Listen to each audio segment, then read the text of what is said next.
Você pode compartilhar com outras pessoas a nossa mensagem, caso você esteja assistindo e gostando. Então, é isto. Bom dia a todos. Já vamos abrir a palavra bendita do dia. Bendita palavra do Senhor. Olá, como vai você? Chegando aqui no nosso Instagram também. Estamos juntos no Insta e no Facebook.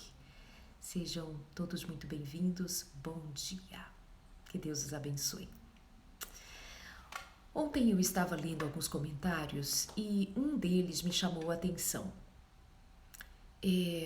Fazia referência a um dos posts que eu havia feito no dia anterior e me chamou a atenção quando um seguidor disse a respeito da palavra de Jesus Cristo mesmo. Foi Jesus quem disse o que está escrito em Mateus 6 a respeito de dar esmolas, que nós não devemos proclamar nas praças, contar nas praças o que nós estamos fazendo em termos de caridade, de esmolas, ajudas, enfim, em questão de aparecer e ser visto, ser aplaudido, como Jesus disse, né? Ser visto. E ele diz, quando você fizer o bem, quando você der esmolas, quando você ajudar pessoas, não precisa que outros saibam, basta que Deus dos céus saiba,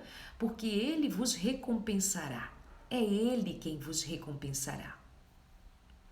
E me chamou a atenção um seguidor ter dito que aquela palavra de Jesus era apenas um conselho, que não era uma doutrina, era só um conselho.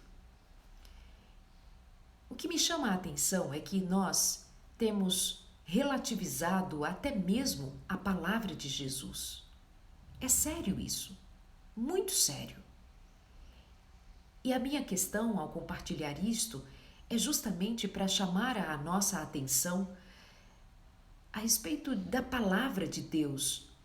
A palavra de Cristo não pode ser considerado somente um conselho, porque conselho é muitas vezes relativizar e levar ao ponto de dizer, bom, mas isso também não é tanto assim. E como diz o velho ditado, conselho é como café, toma quem quer. Ainda que saibamos que café não devamos tomar. É droga.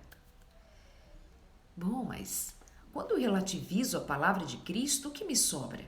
Sobram as minhas presunções, as minhas opiniões a respeito da palavra de Cristo passa a ter um peso maior do que a própria palavra. Eu tomo a palavra de Cristo como um conselho que eu posso optar em atender aquele conselho ou não atender aquele conselho. É como pai e mãe carnais que dão o seu conselho, digo pais humanos, não é?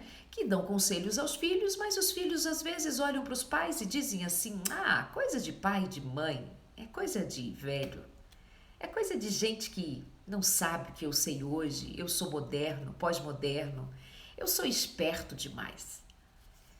Tenhamos cuidado ao relativizarmos a palavra de Deus. Tenhamos cuidado por não pegarmos a palavra de Deus e sobre ela, então, agora fazermos inferências a partir das nossas ideias, das nossas opiniões, sem considerarmos exatamente pelo Espírito de Deus, um Espírito também que seja de humildade, de vontade, de desejo de conhecer o que está escrito, qual é a essência do texto, mas também a sua explicitude. Está explícita a palavra.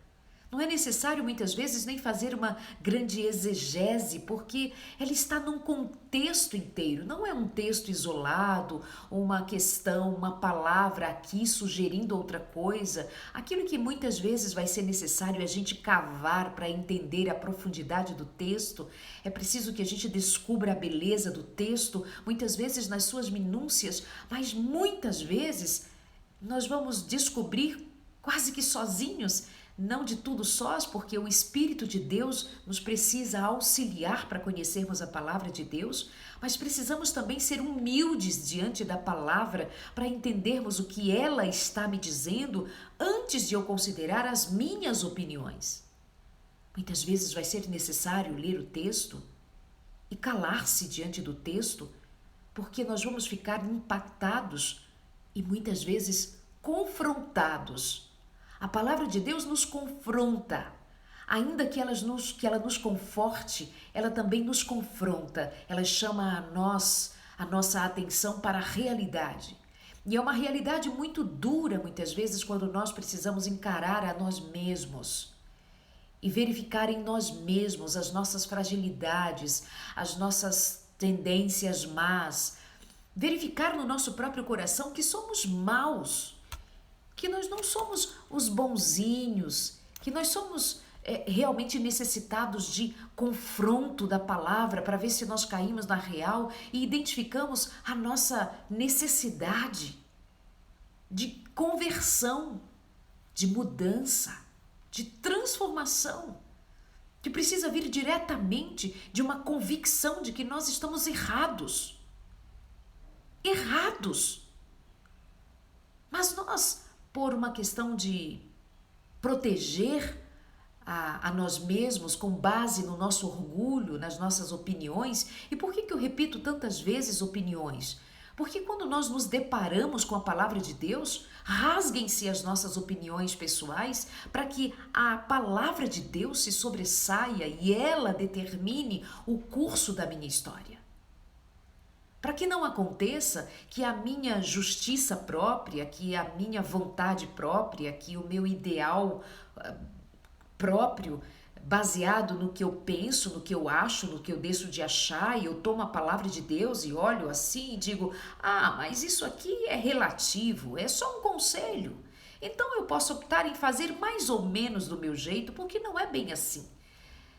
Sabe o que é basear-se na justiça própria? É ser presunçoso e é desagradar poderosamente, assim com toda a força, o próprio Deus. E incorrendo naquilo que Isaías nos fez saber, que a nossa justiça própria não passa de trapos de imundícia. Quem somos nós para questionar a palavra de Deus? Com a clareza que ela tem, com o poder que ela tem.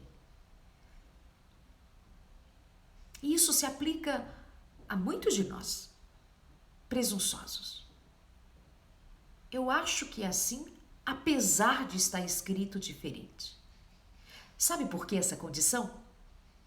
É exatamente a condição declarada em Apocalipse, capítulo 3, quando faz referência à igreja do último período da história, que é exatamente o período onde nós nos encontramos agora.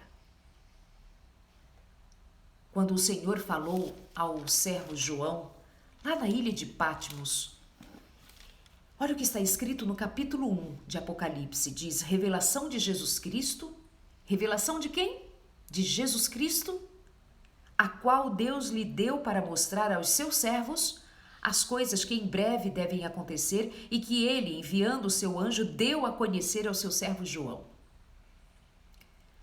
A palavra Apocalipse quer dizer revelação. E quando o Senhor Jesus revelou para o seu servo João, para que o seu servo João escrevesse, o Senhor estava querendo que os seus servos, os seus filhos, os seus seguidores, os que amam o seu nome, conhecessem as coisas que em breve devem acontecer. Tem gente que tem medo do Apocalipse. Tem gente que tem medo, que olha, não entende nada. Mas é possível, é necessário, urgentemente necessário que nós façamos estudo da palavra de Deus com humildade para querer saber o que o Senhor Jesus Cristo instrui aos seus filhos para os últimos dias, como sempre foi em todos os tempos, mas mais especialmente agora, porque há uma intensidade que já se despertou para impactar a experiência humana na terra e o Senhor quer proteger os seus filhos, quer guiar os seus filhos pelo caminho da verdade, para que não sejam levados por ventos de engano, ventos de mentira, ventos de doutrinas falsas. Mas como nós vamos nos preparar para o conhecimento da palavra de Deus, da profundidade da palavra de Deus, se nós somos presunçosos e já temos a audácia de olhar para a palavra de Deus e dizer: ah, mas também não é bem assim. Sendo que está explícita a palavra. Quando de fato a palavra vai ser necessitada de colocá-la num contexto de cultura, como por exemplo num dos nossos encontros já falamos a respeito de questões que foram tratadas entre Paulo e a igreja de Corinto, nós vamos entender como era a igreja de Corinto, como que eles ali, os coríntios viviam aquela experiência de conversão, que eles estavam carentes de aprender do Senhor e Paulo os estava instruindo. Então você amplia aquele contexto, vai entendendo a profundidade daquela palavra segundo o que estava acontecendo naquele cenário, e isso faz parte do estudo. Mas não de você tomar a palavra de Deus e dizer: ah, mas eu acho que não é bem assim. Não é o que eu acho, não é o que você acha. Nós precisamos nos certificar do que está escrito. Quando Jesus Cristo enfrentou Satanás lá no deserto, Jesus não disse assim: ah, eu acho que não é bem assim. Jesus foi enfático segundo o que estava escrito e disse para Satanás: está escrito. Está escrito. Mais uma vez ele disse: está escrito, até que Satanás foi vencido pela palavra, pela verdade declarada pela palavra de Deus. Jesus recorre ao que estava escrito. Literalmente o que estava escrito, quando ele diz: não tentarás ao Senhor teu Deus, literalmente está escrito assim. Quando ele diz: nem só de pão viverá o homem, mas de toda a palavra que sai da boca de Deus. A literalidade da palavra de Deus também precisa ser encarada como uma necessidade de nós entendermos o está escrito em sua profundidade, em sua largura, em sua altura, em seu poder. Muitas vezes nós cristãos seremos chamados de fundamentalistas como algo indesejável, como algo que não contribui, que é alguma coisa nefasta para a nossa experiência cristã. Sinto muito, nós somos mesmo e devamos ser fundamentalistas no que diz respeito a termos um fundamento que é a palavra de Deus. Não essa espécie de fundamentalismo que vai ser aplicado àqueles radicais que em nome da fé matam, em nome da fé abrem guerra, em nome da fé explodem bombas. Eu estou dizendo de sermos fundamentalistas segundo a palavra de Deus. Ela é o nosso fundamento e não as nossas opiniões, as nossas ideias. E o que está escrito, não somente em Apocalipse, mas em toda a palavra de Deus, é para ser conhecida de nós todos, que um dia decidimos seguir a Jesus Cristo. A revelação de Jesus Cristo, a qual Deus lhe deu para mostrar aos seus servos as coisas que em breve devem acontecer. E aí eu vou chegar na carta do Senhor enviada às igrejas. Foram 7 igrejas, 7 períodos da história. Para cada um daqueles períodos, o Senhor enviou uma carta, enviou um aviso. Olha o cuidado de Pai, avisando a cada um daquela geração, daquele tempo, daquele período da história, até chegar no último período da história, o qual chamamos e conhecemos como Laodiceia. A carta de Jesus Cristo à igreja de Laodiceia.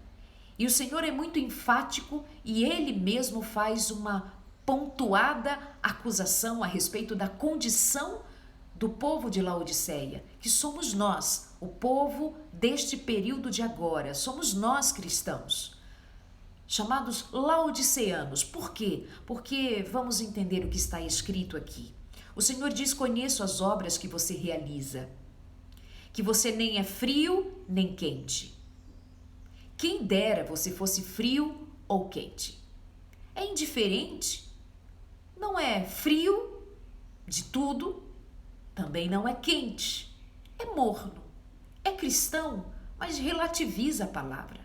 É cristão, mas não considera ser necessário fazer uma reforma de vida, fazer mudanças significativas para a honra e para a glória de Deus, para que faça sentido ser cristão. Então é um cristão ali, meio que faz de conta, mas também não precisa, né, gente, ser tão crente assim. Custa nada beber aqui e acolá, custa nada ver um videozinho, uma pornografia, aceitar uma insinuação daqui e da acolá de Satanás. O que tem eu contemplar as obras de Satanás? É só um pouquinho aqui e acolá, mas eu sou de Cristo. Eu assisto o que eu quero, mas tudo bem, não é um filme, não é uma música, não é uma coisa qualquer que vai me desviar do caminho do Senhor e vai somando coisinhas daqui e da colar que não deveriam fazer parte da experiência cristã, porque na verdade é tomar a água quente, a experiência quente da espiritualidade e derramar água fria, derramar água a ponto de deixar a nossa experiência cristã morna. Um pé na fé e um pé na incredulidade.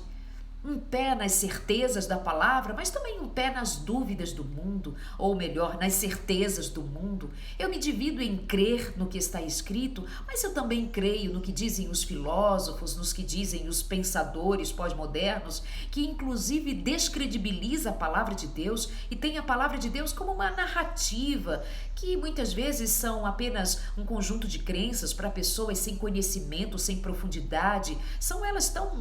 São tão rasas. A nossa filosofia, o nosso conhecimento, a nossa ciência pós-moderna, os nossos achismos, porque na verdade são um conjunto de achismos também, mas que eles fazem com tanta verdade, eles falam com tanta propriedade, que muitas vezes nos faz pensar assim, pelo menos eu chego a pensar. Puxa, parece que nós pregamos a verdade como se fosse mentira. Somos tão tímidos. Somos muito tímidos quando pregamos a verdade. Já os que pregam mentiras, pregam com tanta propriedade que convencem o mundo. Os que pregam, os que têm a verdade, os que conhecem a verdade, pregam timidamente, como se a verdade fosse mentira. E as pessoas nos ouvem falar da verdade e pensam, não sei, não estou muito convencido. Olha para um que prega mentira com toda a ênfase, com toda a coragem, com todo o entusiasmo, e o mundo olha e diz assim, me convence. Porque tem força na palavra, tem força de quem sabe o que está dizendo, tem propriedade. Claro, se apropria da mentira com ares de verdade. Muitos deles nem sabem que estão pregando mentira. Porque quem tem discernimento sobre a verdade é quem conhece a verdade. E a verdade é Jesus Cristo. E a verdade é a palavra de Cristo. E qualquer outra verdade que se encontra em qualquer outro lugar, em qualquer outra área da vida, não há verdade de outra fonte. Só um é a fonte da verdade, é Deus. Ainda que muitos estejam dizendo verdades, também possam pensar que esta verdade foi colhida, foi bebida em alguma fonte estranha a Deus. Isso não é verdade, só há verdade em Deus. Todo dom perfeito vem de Deus, não é assim que diz a palavra? Bom, mas os laodiceanos são acusados pelo próprio Deus, pelo próprio Jesus, que é quem escreve ou pede que João escreva esta carta à igreja. Ele diz, vocês não são frios nem quentes. Quem dera vocês fossem ou frio ou quente, pelo menos seriam decididos. Vocês não estariam vivendo neste engano, nessa ilusão. Assim, porque você é morno e não é nem frio nem quente, eu estou a ponto de vomitá-lo da minha boca, diz o Senhor. Eu estou a ponto de vomitá-los, vocês causam náusea, porque essa vida medíocre, um pé na fé e outro pé na incredulidade, não toma partido, sendo que talvez eu esteja usando a palavra indevida, partido, mas que não toma lugar, não se define no exército de Deus ou no exército de Satanás, porque não há meio termo, não há como ser morno e ser agradável, ao menos quando nós nos decidimos, decidido está. Você diz, eu sou rico, estou bem de vida, não preciso de nada. Mas você não sabe que é infeliz, sim, miserável, pobre, cego e nu. Você é infeliz, pobre, cego, miserável e nu é a constatação de Jesus Cristo. Deixa eu dizer para você, a sua presunção, a sua justiça própria, o seu acho, eu penso, a sua opinião, a sua discussão, ela precisa esbarrar na palavra de Deus, e a palavra de Deus, ela sim é a verdade, eu preciso conhecê-la como ela é. Mas nós temos vivido mais do que nunca tempos de mais de uma imensa presunção. A palavra de Deus por si só se explica quando nós temos a humildade de investigar e querer saber, mas nós batemos o pé dizendo, mas não é bem assim, não é assim que eu quero e vai ser do meu jeito. Ok, então se decida. Porque senão nós vamos ser tomados com esta palavra segundo o juízo do próprio Deus. Ele diz, você é infeliz, sim, miserável, pobre, cego e nu. Então eu vou te dar um conselho, e aqui vem o conselho do Senhor. Não sou eu quem estou dando conselho, não sou eu quem está fazendo advertência, é o próprio Deus. Eu aconselho que você compre de mim ouro refinado pelo fogo, para que você seja de fato rico. Compre vestes brancas para se vestir a fim de que a vergonha da sua nudez não fique evidente. Compre o colírio para ungir os olhos a fim de que você possa ver. Precisa comprar as vestes da justiça de Cristo. É Jesus Cristo quem tem justiça para nos dar, e só a justiça de Cristo. A nossa justiça, o nosso achismo, a nossa bondade, a nossa visão a respeito de si mesmo, de como nós somos incríveis, lindos, maravilhosos, poderosos, estamos fazendo tudo certo, porque eu acho que isto é o certo a fazer, vem o Senhor e diz, olha, talvez você esteja cego e precisa comprar de mim colírio para que você enxergue a verdade. Você pensa que está vestido de vestes de justiça e de santidade? Deixa eu dizer, a tua santidade, a tua justiça é como trapo de imundícia. Você precisa comprar as minhas vestes. É se apropriar dos méritos de Cristo, dos méritos do Salvador Jesus Cristo, do sacrifício de Jesus Cristo. E nós não podemos fazer isso senão em humildade, porque só o Senhor Jesus Cristo é que nos pode salvar. O Senhor vem denunciar que o pecado dos dias atuais é o pecado da presunção, é o pecado da cegueira, é o pecado daquele que vê, mas não consegue discernir porque está cego em seu entendimento a respeito da realidade. Nega que nós estamos vivendo uma pandemia, nega que nós precisamos nos cuidar, nega de que os tempos são difíceis, nega de que isso tem a ver com os eventos finais, nega de que esse tempo de agora é um tempo apropriado para nós fazermos reforma de vida, para nós buscarmos a Jesus Cristo como talvez nós nunca tenhamos buscado antes, porque é um tempo urgente, é um tempo de aprendizado, é um tempo de mudança, é um tempo de reflexão, é um tempo em que nós estamos descobrindo que as coisas que para nós outrora eram por demais importantes, nossos sonhos, nossos planos, nossa carreira, por agora nós somos impactados com uma pergunta: e agora? Como fazer diferente? E agora? Como lidar com isto? E agora? Como ter saúde mental? Como ter saúde em família? Como lidar com as questões da economia, o dinheiro que falta, o desemprego? Essas questões todas que estão à nossa volta, será possível que nós vamos encarar apenas como um acontecimento da ordem social, sanitária, política? É isto mesmo? Nós não temos visão para entender o impacto espiritual de tudo isso que nós estamos vivendo agora? É isso mesmo? Sem alarmismo, sem extremismos, mas a realidade sendo encarada como ela é.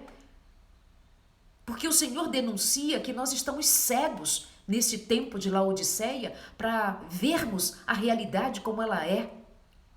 Nós estamos presunçosos, baseados no que nós pensamos e quase somos os nossos próprios profetas. Nós profetizamos para nós mesmos porque nós somos tão arrogantes que nós escolhemos pedaços daqui e dacolá e formamos a nossa própria religião, formamos as nossas ideias, as nossas opiniões, porque queremos que a palavra se acomode a nós, em lugar de nós nos acomodarmos à palavra de Deus.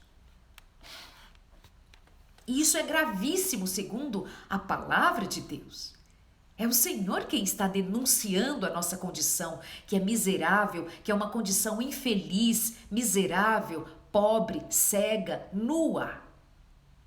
E Ele nos aconselha a irmos buscar nele a sua justiça, o seu manto de graça, o seu poder e a sua misericórdia, o seu Santo Espírito, que é o colírio.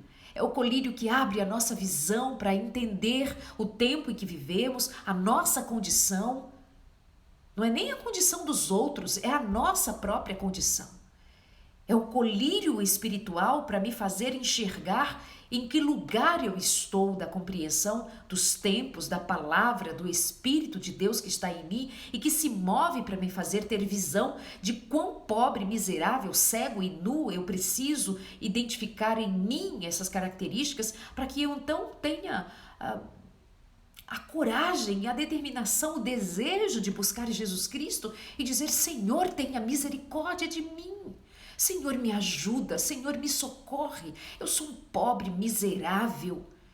E humildemente, como diz a palavra, cale-se diante do Senhor toda a boca. O Senhor está no seu santo trono. Até quando nós ficaremos discutindo a palavra em lugar de nos colocarmos como oleiro como barro diante do oleiro e simplesmente deixar que o oleiro nos molde? E o oleiro nos molde pela palavra. Como é que o Senhor Jesus Cristo disse: olha, quando deres esmolas, não faça como os fariseus que ficam anunciando. Não faça isso. Não se vanglorie da sua bondade. Faça em secreto, porque o Pai, vendo em secreto, há de recompensá-lo. Ah, mas eu não acho que é bem assim. Eu acho que a gente, quando faz caridade, tem que fotografar mesmo para mostrar aos outros, porque afinal de contas nós estaremos incentivando outros a fazer. Oi? Cristão por si só deveria todo o mundo saber que todo cristão faz caridade. Não precisa que nós fiquemos tirando fotos junto aos mendigos na rua quando dermos um pão e fazermos uma foto com o mendigo para postarmos a imagem do mendigo nas ruas que nós estamos ajudando para fazer bonito. Não faz sentido que nós nos deparemos com a palavra de Deus e não saibamos colocar as nossas atitudes, nosso comportamento, nossa maneira de viver diante da palavra e nos permitirmos sermos confrontados por ela. Nas relações, de modo geral, a gente precisa da palavra para que ela nos confronte também, não é só para o conforto. É como pai e mãe. Tem colo, tem abraço para os seus filhos, dá colo, dá beijo, dá carinho, acolhe, mas tem a hora da disciplina. E a palavra de Deus nos disciplina, ela exorta, é como espada de dois gumes que vai separando ossos de medula. Não é assim que o apóstolo Pedro diz que a palavra é? Ela vai penetrando e ela vai fazendo ali separação entre o que é santo, o que é profano, lançando fora trevas e fazendo com que a luz resplandeça dentro de nós. Por onde? Por onde que vem o conhecimento? Por onde que vem o saber da palavra de Deus, se não pela própria palavra de Deus? Mas nós levantamos muralhas e nós nos prevenimos e dizemos: não, mas isto ou aquilo. Não nos tem sido então assim declarado a palavra de Deus a respeito de nós mesmos, de estarmos sendo muitas vezes presunçosos? Nós nos deparamos com os mandamentos de Deus. Estão lá, os mandamentos de Deus. Não tomarás o nome do Senhor teu Deus em vão. Ah, mas eu acho que, meu Deus. Em toda a palavra, não adulterarás. Ah, eu acho que ter amizades coloridas, teclar com homens, mulheres, em chats, em redes sociais, em trocar fotos, trocar nudes. Ah, não é tão adultério assim. Ou adulterar, mas eu adultero porque meu marido, minha mulher não me corresponde. Então a gente relativiza o pecado. Eu recebo um troco a mais, eu percebo que recebi um troco a mais, mas eu não devolvo, porque afinal de contas, nada a ver, eles ganham mais do que eu, deixa eu levar aqui numa boa. Desonestidade, relativizando, não, mas diz não roubarás. Não, mas também não é nada demais assim, né? Vamos relativizando. O quarto mandamento da lei do Senhor que surgiu no Éden. O quarto mandamento, que é sobre o sábado, dia do Senhor, ele veio antes do pecado, ele foi dado no Éden para os nossos primeiros pais. Aí nós lemos a lei de Deus, a palavra de Deus, ele diz: no sétimo dia descansarás de toda a tua obra, porque o Senhor, no sétimo dia, ele descansou de toda a obra que como Criador fizera. O pecador se depara com a palavra de Deus, se depara com os mandamentos de Deus e tem a audácia de dizer assim: ah, mas não é bem assim, isso é para o judeu. Para o judeu, não. Ele fora dado dentro do Éden. Mas nós relativizamos ou achamos que, bobagem. Quarto mandamento, o dia do sábado. Que isso? Jesus já levou na cruz. Jesus já levou na cruz o mandamento: não adulterarás, não matarás, não roubarás, não levantarás falso testemunho, não levarás o nome do Senhor teu Deus em vão. O Senhor Jesus levou tudo isso na cruz e não é mais da nossa responsabilidade cuidarmos em atentarmos de fato em sermos obedientes à lei do Senhor? Até quando nós seremos presunçosos diante da palavra de Deus, sem sabermos distinguir aquilo que verdadeiramente é o assim diz o Senhor? Sabermos distinguir das coisas que realmente já passaram, aquilo que realmente já não faz sentido, porque de fato a cortina, quando Jesus Cristo morre à tarde, a cortina lá no santuário foi rasgada de cima a baixo, por mão de um anjo que fora rasgado de cima a baixo, fazendo saber que já não era mais tempo de matar cordeiro, porque o Cordeiro de Deus fora morto. É óbvio que nós precisamos entender todo o contexto da palavra para sabermos o que e suas diferenças, mas negar o mandamento do Senhor baseado em nossas ideias, em nossas opiniões ou textos fora do contexto é simplesmente dar de ombros para o assim diz o Senhor e fazer valer a palavra dos homens. O nome disso, segundo a carta do Senhor via João para Laodiceia, nós nos dias de hoje, achando que somos muito sabidos, achando que somos muito... Ele diz: você é infeliz, miserável, pobre, cego, nu. Aconselho que compre de mim ouro refinado, vestes brancas, colírio para ungir os seus olhos, a justiça de Cristo, a bondade do Senhor e o Espírito Santo. Só o Espírito Santo nos fará tementes à palavra e, sobretudo, obedientes à palavra do Senhor. E ele diz: eis que estou à porta e bato. Se alguém ouvir a minha voz e abrir a porta, estarei em sua casa e cearei com ele e ele comigo. Veja como o Senhor é bondoso, misericordioso. Ele denuncia a nossa condição miserável. Ele diz: compre de mim ouro, compre de mim as vestes brancas, as vestes da justiça, compre de mim o colírio, compre de mim. Só eu tenho para te dar socorro. Sou eu quem te dou socorro.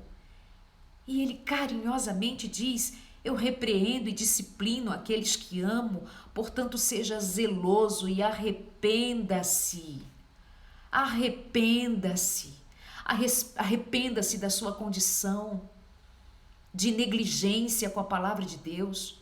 Não lê a palavra, não estuda a palavra, não ora, não tem comunhão com Deus, não busca o Senhor, tem vida morna, tem vida medíocre, tem vida enxossa, falta o sal da terra, uma vida cheia de sombras, porque sobre ela falta a luz de Deus. A nossa condição miserável, pobre, cega e nua, e o Senhor diz assim: é assim mesmo. Eu estou falando sério, eu repreendo e disciplino a todos quanto amo. Isso é exortação de quem ama. Quem diz assim: filho, você está errado. O caminho que você está seguindo está errado. Isso é pecado. Isso ofende. Isso ofende o meu caráter. Isso me ofende. Erra quando não sabe é uma coisa. Erra sabendo que está errado é outra coisa. E eu vim denunciar o teu pecado, o pecado da presunção, o pecado do orgulho, o pecado do sentir-se satisfeito. Eu sou rico, estou bem de vida, não preciso de nada, eu já sei de tudo, eu conheço tudo, eu sei, eu sou poderoso, poderosa, eu sei de Gênesis a Apocalipse, porque tem esse orgulho também, né? Tem o que conhece de Gênesis a Apocalipse, se sente o Todo-Poderoso, porque sabe texto de cor, sabe aplicar tudo, conhece as profecias. Isso não é suficiente. É preciso haver humildade. E precisa haver humildade em saber que não basta sermos sabedores, pregadores, tal, donos da verdade. Não, o Senhor diz assim: olha, vocês pensam que estão de boa, mas olha, você diz que está rico, está bem, de nada tem falta, não precisa de nada. Sinto muito, você passa de um miserável, você é orgulhoso. Você precisa saber qual é a minha justiça, como é o meu caráter, qual é a minha vontade. E eu te repreendo para que você não seja sustentado nessa presunção e neste orgulho de ser o bom, de ser o cara, de ser a igreja verdadeira, o povo verdadeiro, guardador dos mandamentos, sem humildade, sem saber que são somente pelos meus méritos que serão salvos. É pelos méritos de Jesus Cristo. E debaixo da misericórdia de Jesus Cristo, aí sim obedecer ao Senhor, pelos méritos de Jesus Cristo, pelo Espírito de Cristo, que nos faz obedientes à palavra, aos mandamentos, não porque os mandamentos nos salvem, mas porque nós somos salvos pelos méritos de Cristo, pelo poder do Espírito Santo. Assim somos agora obedientes ao Senhor, e a nossa obediência será imputada como justiça, como for imputada como justiça a obediência de Abraão, o pai da fé. Veja, o pai da fé, ele foi validado como pai da fé, aceito pelo Senhor, por Cristo o Senhor, quando ele se submeteu a obedecer ao Senhor pela fé. A fé que não nos leva à obediência a Cristo é uma fé presunçosa. Fé que nos conduz a andarmos em consonância com a vontade do Senhor não passa de presunção, trapos de imundícia. Os conhecedores da palavra, os que conhecem verso por verso, os que conhecem tudo que está escrito e que são obedientes daqui e dacolá, fazem tudo certinho, têm a lista dos mandamentos de cor para seguir e está à risca. Parabéns! Mas o Senhor nos exorta. Será que isso é de fato uma vida quente? Uma vida que realmente tem significado? Ou é uma vida baseada em presunção? Que acha que já está certo demais? Eu repreendo e disciplino a todos quanto amo, portanto seja zeloso e se arrependa. O que você hoje pode fazer diferente? Pode agora se quebrantar na presença do Senhor, pode cair de joelhos diante do Senhor, confessar o seu pecado e abandonar. Quais são os pecados que você tem cometido sabidamente que tem ofendido o coração de Deus, mas insiste? Ah, Darlene, mas eu não posso, eu não sei, eu não consigo. Ei, por acaso o Senhor está falando bobagem? Ele está dizendo: compre de mim ouro, compre de mim vestes de justiça, ou seja, venha a mim. Eu te dou o Espírito, eu te dou minha graça. Ele está dizendo: eu te dou o meu poder para que você seja vencedor. É o Senhor que nos oferece da sua graça, não é para você lutar sozinho, não é para você fazer sozinho, mas somente você pode decidir-se obedecer a Deus, amar a Deus sobre todas as coisas. Isso sim é uma decisão sua. O Espírito Santo não pode decidir por você. O Espírito Santo, ele pode te convencer, ele pode te quebrantar, mas a decisão de aceitar, de se submeter ao Senhor, o poder de decisão é nosso. Eis que estou à porta e bato. Se alguém ouvir a minha voz e abrir a porta, entrarei à sua casa, cearei com ele e ele comigo. Ou seja, eu que ouço, eu que abro a porta, eu que decido para o Senhor entrar, eu que deixo o Senhor entrar na minha vida, eu que admito o Senhor em mim, dizendo: vem, Senhor Jesus, muda a minha vida, muda a minha história, muda meu jeito, muda a minha visão. Por favor, meu Deus, eu me arrependo arrependo porque eu me encontrei com a palavra tua palavra me exortou, o teu Santo Espírito me acordou e eu estou aqui disposta a andar em novidade de vida. Bendito seja o Senhor na minha vida, na minha história. Eu me arrependo, Senhor, e hoje eu começo a desprezar as coisas que te ofendem. Hoje, Senhor, eu me comprometo, segundo o chamado do teu Espírito e da tua palavra, a fazer diferente, a te buscar, a orar mais, a ler a palavra humildemente, querendo conhecer a tua vontade, abandonar velhas práticas, reformar a minha vida espiritual, segundo o teu chamado. Eu me comprometo com o reino para o qual o Senhor me chamou. Eu vou viver vida do reino. Eu vou respirar ares do reino, eu vou me apropriar do Rei dos Reis, o Senhor dos Senhores, que é quem estabeleceu esse reino. Eu vou seguir a Jesus Cristo, eu vou seguir a palavra de Cristo, não como um conselho, mas como uma direção absoluta. O que Jesus Cristo disse não é um conselho, o que Jesus Cristo disse é a verdade. É muito mais que um conselho, é muito mais do que, eu acho que é legal fazer. É a nossa única saída, é o caminho, a verdade, a vida. Não tem outro caminho a seguir senão o caminho largo. Se for para andarmos no caminho largo, então tudo bem. Então nós vamos viver no caminho largo, nossas opiniões, ideias, bababá, o que eu acho, deixo de achar, mas no caminho estreito é o caminho estreito. Eu deixo para trás muitas bagagens, porque não dá para ir pelo caminho estreito levando a minha montoeira de bagagem, as minhas coisas, minha história, meu currículo, meu isto, meu aquilo. É Cristo. E é Cristo quem abriu esse caminho estreito, foi primeiro palmilhado por Cristo. É Ele quem está diante de nós. E olha para a vida de Cristo como foi. Vida de abnegação, vida de sacrifício, vida de oração, vida de testemunho, de obediência ao Pai, vida de amor, vida de misericórdia, vida de ajudar, vida de estender a mão, vida de acolher, vida de abençoar e vida de exortar também. Olha como foi a vida de Cristo. Aquilo é andar no caminho estreito. Aquilo é andar no caminho estreito. Fazer escolhas com visão no reino. Fazer escolhas pensando no reino. O que foi que os discípulos fizeram de errado? Eles puseram os olhos na terra, no reino terreno, nas coisas daqui, o que eles tinham, o que se ia sentar à direita do Pai, à esquerda, se não, qual seria o galardão deles aqui na terra. Preocupados com as coisas daqui da terra.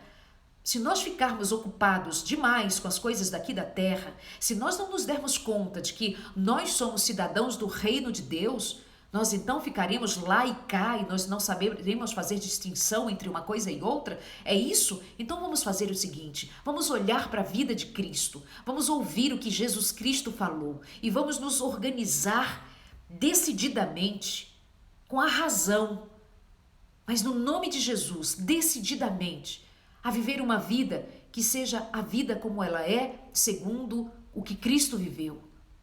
Esse não é o nosso desafio? É isso andar no caminho estreito. É isso ouvir hoje a voz do Senhor que diz: eis que estou à porta e bato. Se alguém ouvir a minha voz, abrirá a porta. Ou seja, eu abrirei a porta, eu deixarei Jesus entrar, Ele ceará comigo e eu com Ele. Ou seja, eu vou viver intimidade com Cristo dentro da minha alma. Ele exorta, Ele chama atenção, Ele diz: está errado, estou a ponto de vomitar vocês da minha boca nessa vidinha medíocre. Mas se você ouvir o que eu estou dizendo, abrir a porta da sua vida, eu entrarei e vou cear com você. O que a gente faz enquanto ceia? A gente come, conversando, aprendendo uns com os outros, não é assim? Com Cristo e com Cristo. É sentar à frente de Cristo e deixar que Cristo nos ensine a viver. Deixar que Cristo nos ensine a viver. E não é por uma questão de sentimento, é uma realidade. Jesus Cristo deixou claramente a sua palavra, os evangelhos, a verdade está de Gênesis a Apocalipse, e cada uma das palavras do Senhor é para nos fazer viver uma experiência real com Cristo. Que hoje você experimente dar uma oportunidade ao Senhor, ao Espírito, à majestade dos céus, o Deus Altíssimo, que quer, veja bem, entrar na vida de um miserável como você, de uma miserável como eu. O Senhor quer visitar a casa de um miserável como eu, como você. Cear com uma miserável como eu, como você. Ele quer entrar na nossa vida. Quem vem nos visitar hoje? Quem é a grande personalidade que vai ter tempo, que vai querer, que vai se importar de vir à nossa casa? Os ricos e os poderosos, quem virá à nossa casa? Nenhum. Mas Jesus Cristo, a majestade dos céus, o Criador do universo, quer entrar na tua vida. Vai deixar a porta fechada para o Criador do universo que quer entrar na tua história. Quem é o mais humilde aí? O Senhor, não é? Ele é o grande humilde da história. Nós é que somos presunçosos. Nós é que somos orgulhosos, mas o Senhor é humilde. Ele se habilita a entrar na nossa vida. E isso não é de se negar, porque Jesus se habilitou a se fazer carne para habitar no meio de nós, para comer comida de gente, para sentir cheiro de gente, para experimentar a vida como ela é. Deus se fez carne para habitar no meio de nós. E até em Apocalipse eu vejo Jesus ainda dizendo: deixe-me entrar na sua casa, deixe-me entrar e cear com você, para que eu te ensine a viver, para que você realmente agora seja feliz, enxergue, esteja vestido com vestes de graça, para que você seja feliz. Me deixe entrar na tua casa, me deixe entrar na tua vida e mudar a tua história. Não tem como dizer essa palavra sem lembrar daquela canção, né? Entra na minha casa, entra na minha vida, mexe com minha estrutura. É isso. Que o Senhor hoje tenha a oportunidade de entrar na nossa casa, na nossa vida, e que eu e você possamos usufruir da maravilhosa presença de Deus. Entregue-se, quebrante-se, confesse, abandone pecados. O Senhor nos está chamando a andarmos em novidade de vida. Bendito seja o Senhor. Pai querido, bendito seja o teu nome. O Senhor é Deus sobre tudo, sobre todos. O Senhor é Deus. Nós nos rendemos ao Senhor e pedimos que com a tua misericórdia o Senhor nos salve de nós mesmos, nos salve da nossa presunção, nos salve da nossa maldade, nos salve dos nossos pecados. Tenha misericórdia de nós, meu Deus. Salva-nos, meu Deus, em Cristo Jesus, salva-nos. Dá-nos o Espírito Santo, para que o Espírito Santo faça obra em nós, aquela que nós não podemos fazer. Mas uma coisa fazemos, nós decidimos, somos teus. Queremos o Senhor na nossa vida, queremos que o Senhor entre e faça mudanças, queremos uma nova vida. Nos decidimos a abandonar pecados, nos decidimos a andar em santidade, nos decidimos pelo reino de uma vez por todas. Aceita-nos, meu Deus, aceita-nos em Cristo Jesus, aceita-nos, veste-nos com a tua graça, batiza-nos com teu Santo Espírito, ilumina-nos, meu Deus, na tua palavra, alimenta-nos da tua verdade, põe-nos no caminho da verdade, põe-nos em contato com a vida para que verdadeiramente haja vida abundante em nós. Se não for assim, Senhor, o que será de nós? Pobres, cegos, nus, miseráveis, infelizes? Não, Senhor, não queremos esta vida. Queremos a tua alegria em nós, queremos o teu poder em nós, queremos a tua verdade em nós, queremos verdadeiramente que o Senhor esteja em nós, para que a nossa mente seja a tua mente, para que a nossa mentalidade seja a tua mentalidade, para que o Senhor seja honrado. Em nome de Jesus. Amém. Abençoa o teu povo em todo canto, em todo lugar. Tenham todos um bom dia, em nome de Jesus. Amém? Um abraço a todos. Obrigada pela companhia. Deus os abençoe.